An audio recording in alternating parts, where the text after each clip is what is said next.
नमस्कार, कैसे हैं? नमस्कार, मैं हूं राकेश, आप लोगों के सामने स्वागत करता हूं। उम्मीद करता हूं आप सभी लोग बहुत अच्छे होंगे, प्रिपरेशन में लगे होंगे और करंट अफेयर इन शॉर्ट में आपका स्वागत है। ये वो अल्ट्रा इंपॉर्टेंट करंट अफेयर है जो एक वीडियो में सिर्फ 1 से 2 करंट अफेयर होंगे और जो गारंटेड लगभग परीक्षा में पूछे जाएंगे। आरओ की जो परीक्षा होने जा रही है फरवरी के पहले सप्ताह में, उसके लिए अत्यंत संभावित क्वेश्चन है। 2 क्वेश्चन हमने पिछले वीडियो में किए थे, मतलब 2 टॉपिक से किए थे, तीसरा टॉपिक आप लोगों के सामने है। ये जो करंट अफेयर इन शॉर्ट में जो मैं टॉपिक डाल रहा हूँ, ये तो किसी हालत में आप अच्छे से लिख लीजिएगा। ये करीब 60-70 ऐसे टॉपिक बन जाएंगे जिससे आपको 10 से 20 क्वेश्चन, मतलब लगभग यहाँ से क्वेश्चन देखने को मिलेंगे इन टॉपिक से। और जो लेंदी करंट है, जो बड़े रूटीन करंट अफेयर है महीनों के हिसाब से, 10 महीनों के करंट अफेयर की जिस्ट मैंने तैयार कर ली, जो मैं लाइव सेशन में और रिकॉर्डेड सेशन में भी आपसे डिस्कस करूंगा।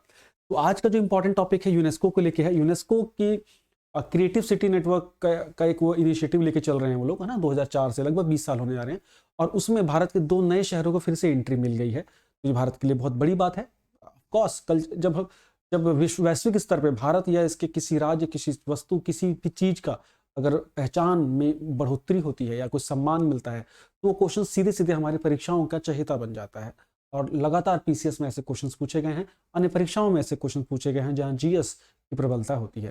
तो देख ले, संयुक्त राष्ट्र का एक संस्था है यूनेस्को, जो मुख्य रूप से विश्व में संस्कृति को बढ़ावा देने के लिए परोक्ष और अपरोक्ष रूप से जाना जाता है। तो उनका एक इनिशिएटिव है, 2004 से लोग चला रहे हैं। 2004 में यूनेस्को ने एक इनिशिएटिव शुरू किया था, यूनेस्को क्रिएटिव सिटी नेटवर्क, है ना, क्रिएटिव सिटी नेटवर्क करके, और उसकी 2023 की लिस्टिंग फाइनल आ गई है। इसमें लोग क्या करते हैं कि ये पूरे दुनिया भर के सभी देशों से मिला के उन चुनिंदा शहरों को चुनते हैं जिनकी सांस्कृतिक रूप से महत्ता है, और उनको बचाए रखना एक तो जरूरी है, और साथ में इन शहरों का आपस में कनेक्टिविटी बने, है ना, ये आपस में लिंकेज इनकी अच्छी हो।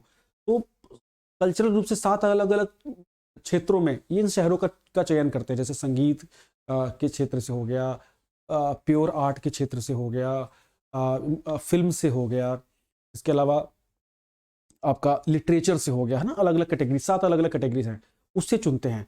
तो करीब करीब वर्तमान में देखा जाए तो करीब 100 देशों में से इन्होंने 350 शहरों की सूची बना चुके हैं लोग, है ना। 350 शहर हैं और करीब करीब 100 के आसपास दुनिया के देश हैं जिसमें 350 इन शहरों को चुना गया है। और इनका प्रमुख लक्ष्य है कि इनकी आपस में आदान प्रदान हो कल्चर का, और साथ में जो इस समय दुनिया में जो थ्रेट हो रहे हैं चीज़ों को लेके, जो ग्लोबल हमारे सामने समस्याएं हैं, उससे कुछ कमी मिल सके, मानवतावाद थोड़ा बढ़ सके। प्रमुख लक्ष्य तो देखिए यही है ना। अब इसमें जो 2 बड़े शहर हमारे शामिल हो गए हैं भैया, पेपर में आएंगे ये दोनों शहर। एक तो कोझिकोड जो कि केरल का एक शहर है, और एक ग्वालियर जो कि मध्य प्रदेश का एक शहर है। ग्वालियर को चुना गया है संगीत के क्षेत्र में, ठीक, और कोझिकोड जो केरल है इसको चुना गया लिटरेचर के क्षेत्र में, साहित्य के क्षेत्र में। ये किस पैरामीटर पे चुना जाता है कि इस क्षेत्र में कितना काम हुआ है इस शहर में।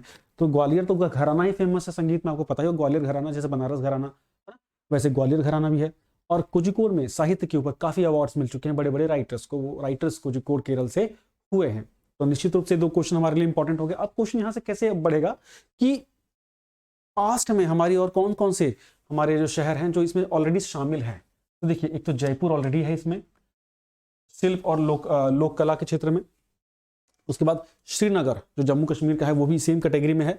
मुंबई फिल्म्स के लिए ऐड है, वाराणसी म्यूजिक के लिए, चेन्नई म्यूजिक के लिए, और हैदराबाद प्योर आर्ट के लिए, पाक कला।